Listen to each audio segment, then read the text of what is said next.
뭐 어느 목회자나 마찬가지겠지만 이제 목회자가 교회를 이제 섬기고 예배를 인도하면서 가장 신경 쓰는 부분이 뭘까요? 여러분이 만약 목회자라면 어떤 것에 가장 중점을 두고 가장 시간을 투자하고 또 이렇게 신경을 쓰실 것 같습니까? 뭘까요? 그렇죠. 설교, 말씀이죠. 하나님의 말씀.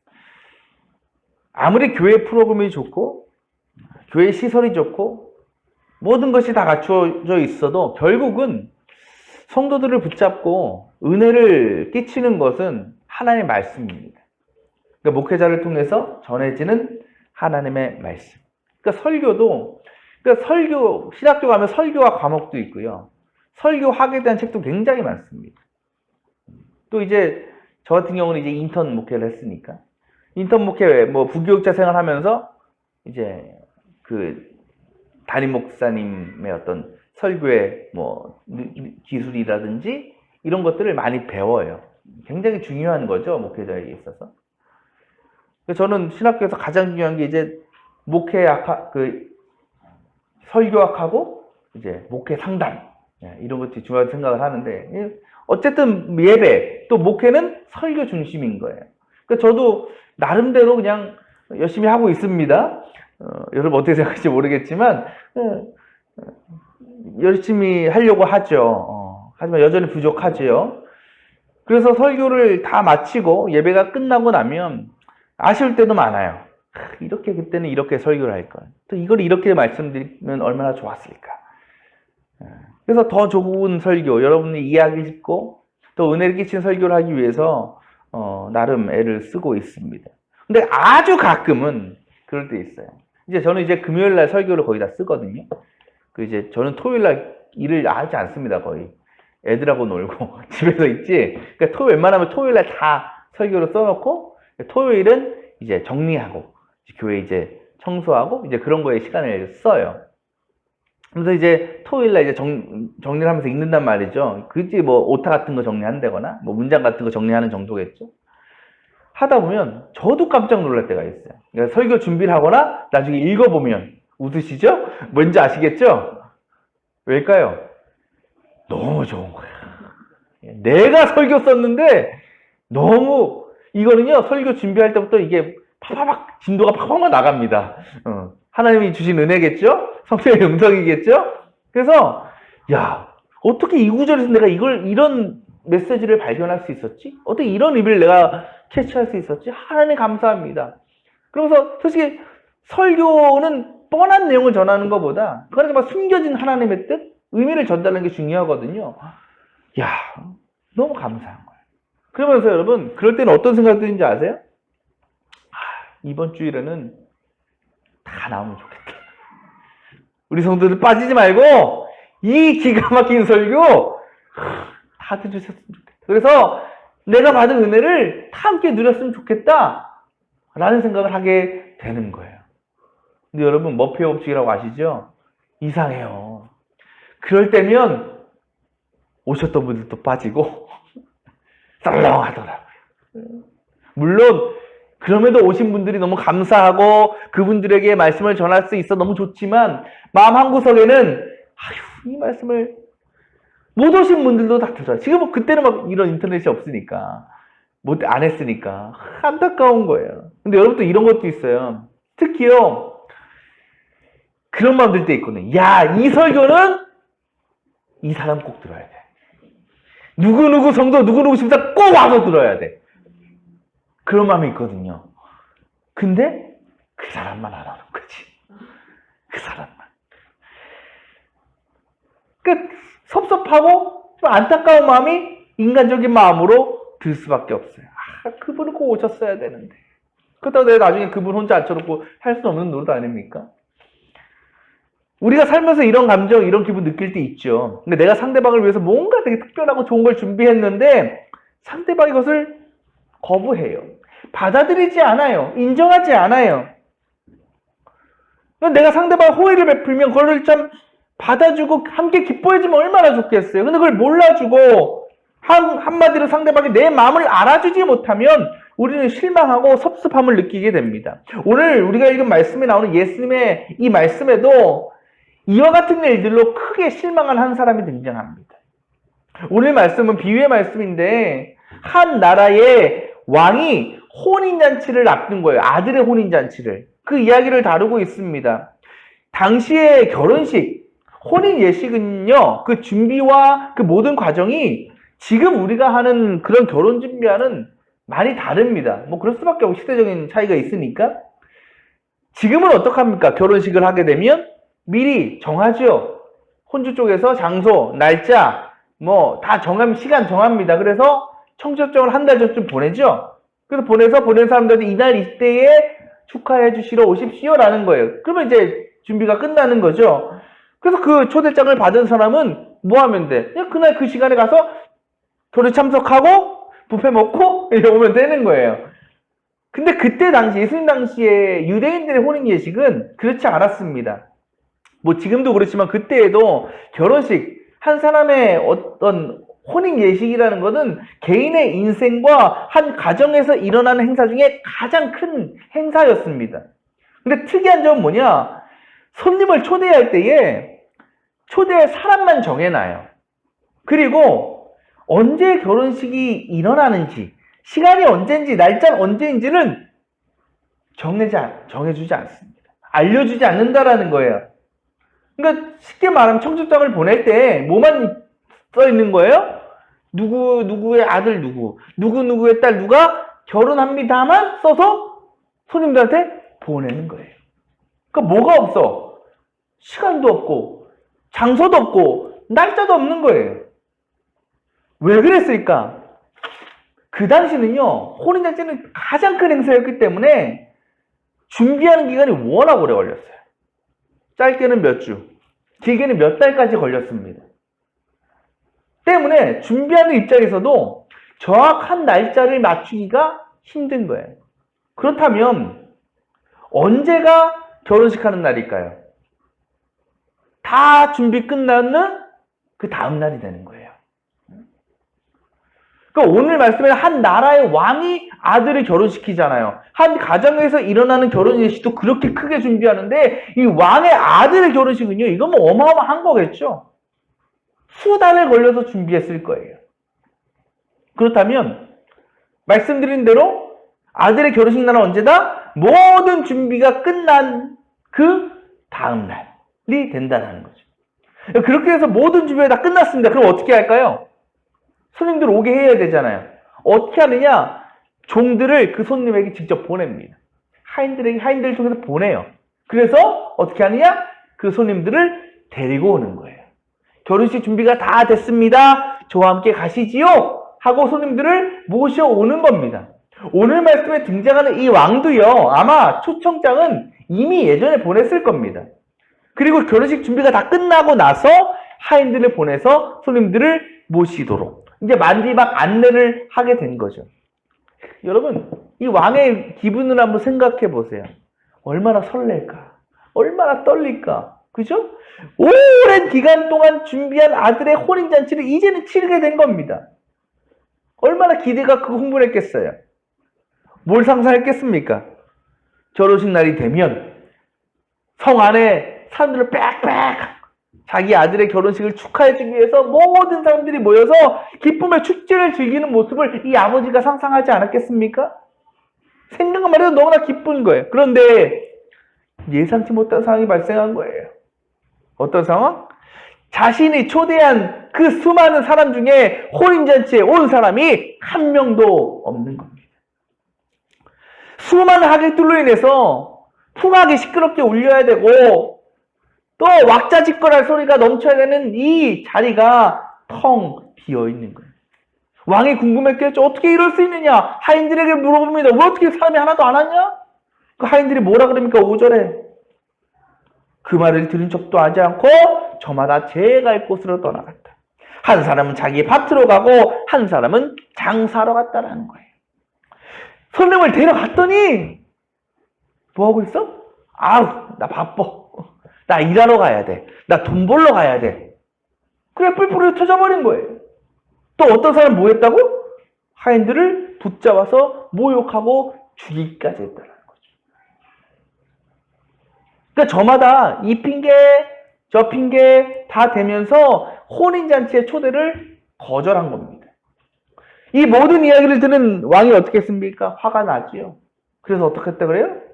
초대에 응하지 않은 사람들을 군대를 보내서 싹 다 죽여버리고 그들이 사는 모든 것을 불살라 버렸다라는 거예요. 심판했다라는 거죠. 오늘 이 말씀인데 비유의 말씀인데 뭐에 대한 비유일까요? 천국에 대한 비유입니다. 그렇다면 오늘 말씀에 사람들을 초청했던 왕은 누굴까요? 하나님이죠. 결혼하게 될 아들은 누구예요? 그러면 예수 그리스도죠. 그렇다면 초청을 받았는데 막상 시간이 됐을 때 그 초청을 거절한 사람들은 누굴까요?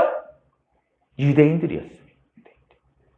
유대인들이 어떤 사람들입니까? 하나님의 선택받은 사람들이잖아요. 택하신 민족 아닙니까? 곧 그들은 오래전에 하나님께 초청받은 사람들이에요. 선택된 백성입니다. 하지만 그들은 하나님의 아들이신 예수 그리스도께서 세상에 오시고 그들을 부르실 때에 천국의 잔치로 초청하실 때에 그것을 뭐했어요? 거절했어요. 오늘 말씀처럼 거절한 것으로도 모자라서 예수를 핍박하고 예수를 따르는 자들을 죽였습니다. 예수를 십자가에 달려 죽게까지 했습니다. 결국 오늘 말씀 뭡니까? 하나님 나라의 초청을 받았지만 예수님의 때가 되었을 때에 그 초청을 거절한 사람들이 받아야 될 심판을 말씀하고 계시는 거예요. 그런데 저는 이 유대인들의 모습에서 바로 우리들의 모습이 보이는 것 같습니다. 우리도 솔직히 이 유대인들 같을 때가 얼마나 많은지 모릅니다. 우리의 신앙을 돌아보면 여전히 주님의 부르심에 응답하지 못하고 주님을 거절하고 세상의 것을 쫓아서 찾아서 주님을 떠날 때가 너무나 많다라는 거죠.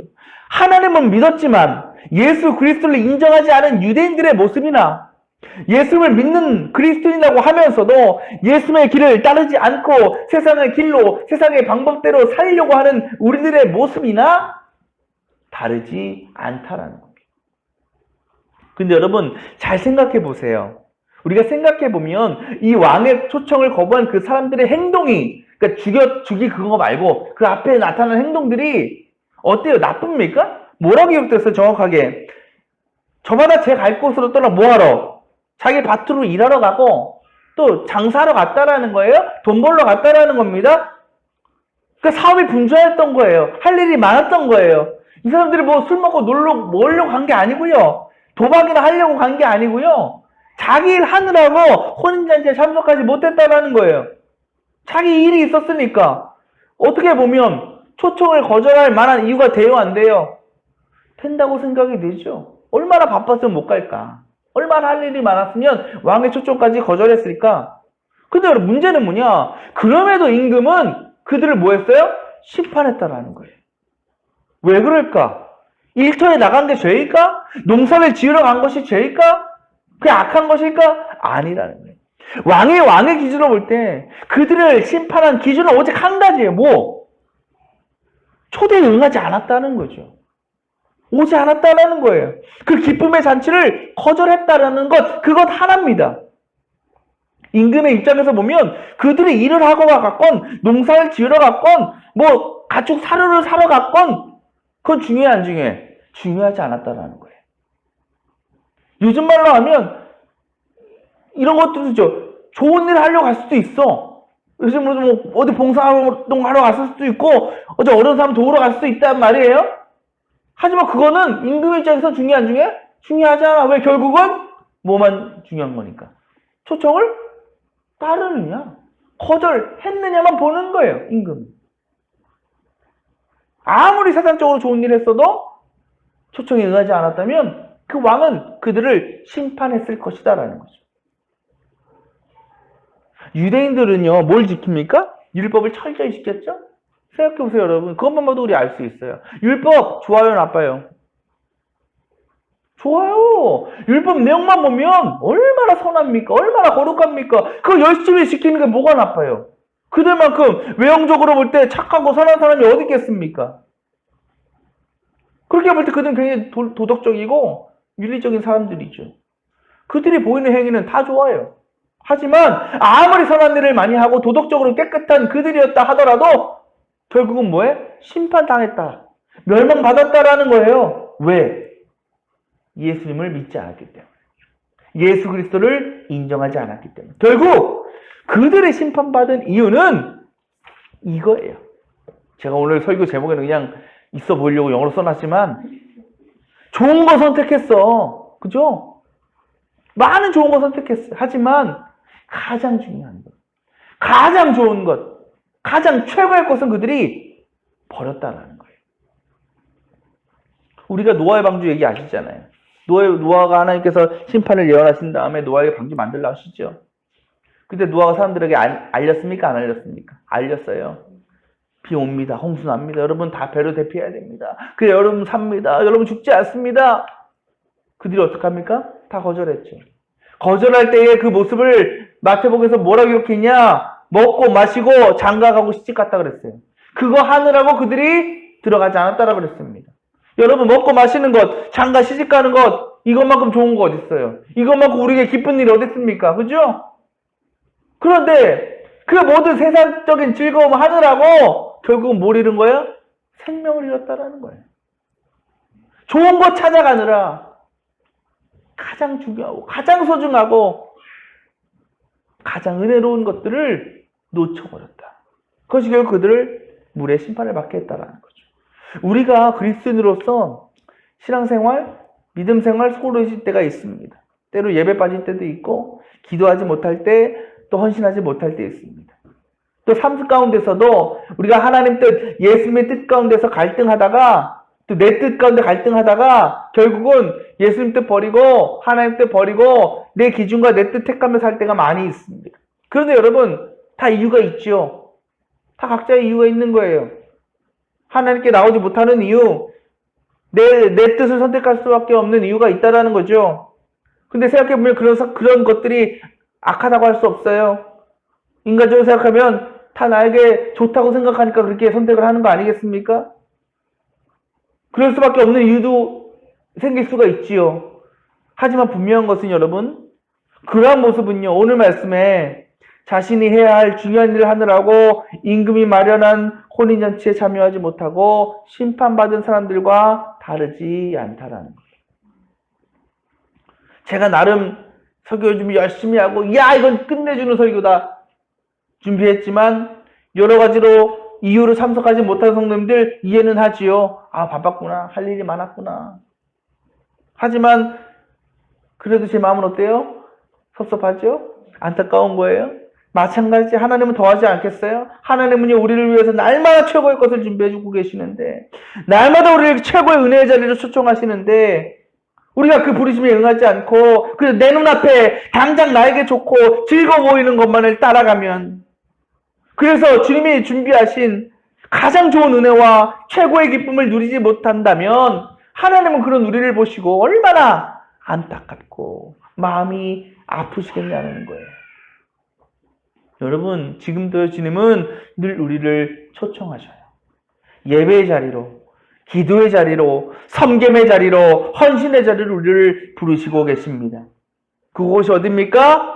바로 저와 여러분이 앉아있는 이곳이라는 거예요.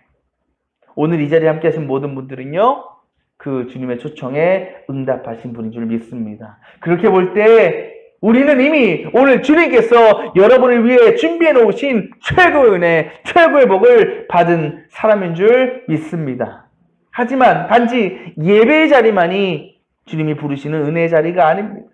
주님은 우리의 삶 가운데에 하나님의 자녀들 우리가 당신의 뜻과 당신의 말씀 안에서 살도록 그래서 주님이 주시는 최고의 은혜와 평안을 누리게 하시기 위해서 늘 우리를 부르고 계신다라는 겁니다.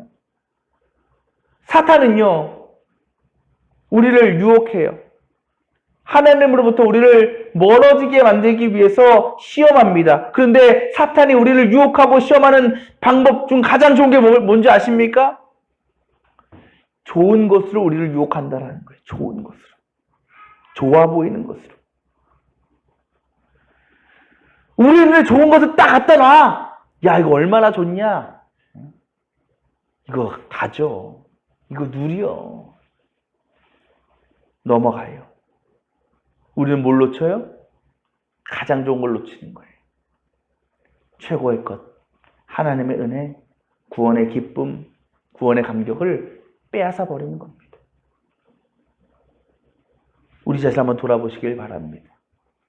우리는 세상에서 말하는 좋은 것들을, 그것만을 구하고 그것만을 누리느라고 하나님의 자녀로서 허락하신 영원한 기쁨과 감사를 잃어버리고 그렇게 구원으로부터 멀어져 가고 있는 삶을 살아가고 있지는 않은가라는 거죠. 우리가 세상으로부터 얻을 수 있는 좋은 것들이 참 많이 있어요. 왜? 그것도 하나님이 주셨으니까. 그걸 많이 누리는 것이 우리에게 나쁜 게 절대 아닙니다. 그것을 누리는 게 문제가 되지 않아요. 여러분 제발 부자 되세요. 높은 자리에 오르세요. 세상에서 주는 권력, 물질, 부와 명예 다 가지세요.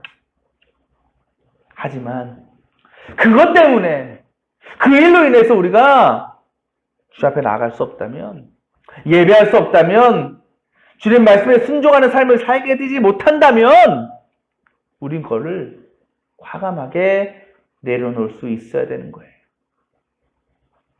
물론 좋은 것만을 누리려고 하는 사람도요, 기쁨과 만족을 얻습니다. 하지만 문제는 세상적인 즐거움과 세상적인 기쁨은 영원하지 않다라는 거죠. 그거보다 조금 더 좋은 것이 금방 나타나거든요. 조금 더 괜찮아 보이는 것들이 보여지거든요. 그럼 또 뭐 하는 거예요? 불평하는 거죠. 절망하는 거죠. 죽어도 만족이 없는 삶을 살 수밖에 없는 거죠. 하지만 하나님은 우리에게 뭘 주셨어요? 생명을 주셨어요. 그것도 영원한 생명을 허락하셨습니다. 그것을 누리고 있다면요, 그것을 잊고 살지 않으면 기쁠 수밖에 없어요. 감사할 수밖에 없어요. 최근 코로나 사태로 얼마나 어려움 당한 사람들이 많습니까? 그렇죠? 불평, 불만의 소리가 넘쳐납니다. 저는 그럴 때마다 생각해요. 아유, 그래도 안 걸려서 감사하다. 살아있으니 감사. 그렇죠? 생명보다 더 중요한 게 어디 있겠어요? 온 천하를 얻고도 생명을 잃으면 그게 무슨 소용이 있겠느냐. 그렇죠? 이 세상 그 무엇도요, 구원의 기쁨, 구원의 감격과 대신할 수 없습니다. 우리 예수님과 바꿀 수 있는 게 없는 거죠. 지금도 주님은요, 우리에게 가장 좋은 은혜, 최고의 은혜를 주시기 위해서 우리를 부르시고 계십니다. 늘 우리를 그 최고의 자리로 초청하시면서 우리에게 가장 좋은 은혜를 부어주시길 원하십니다. 그것을 누가 누릴 수 있을까요? 그 부르심에 기쁨으로 응답하고 순종하는 사람만이 그 놀라운 은혜를 경험하고 누릴 수 있는 줄 믿습니다. 우리 모든 성도들이 주님께서 부르시는 그 예배의 자리, 주님을 만나는 그 자리를 날마다 갈망하고 또 부르실 때에, 초청하실 때에 기쁨으로 응답해 나아감을 통해서 삶 가운데 하나님께서 예비하신 가장 귀하고 한이 없는 그 하늘의 복과 그 구원의 기쁨을 날마다 풍성히 누리며 살아가시기를 주님의 이름으로 축원합니다.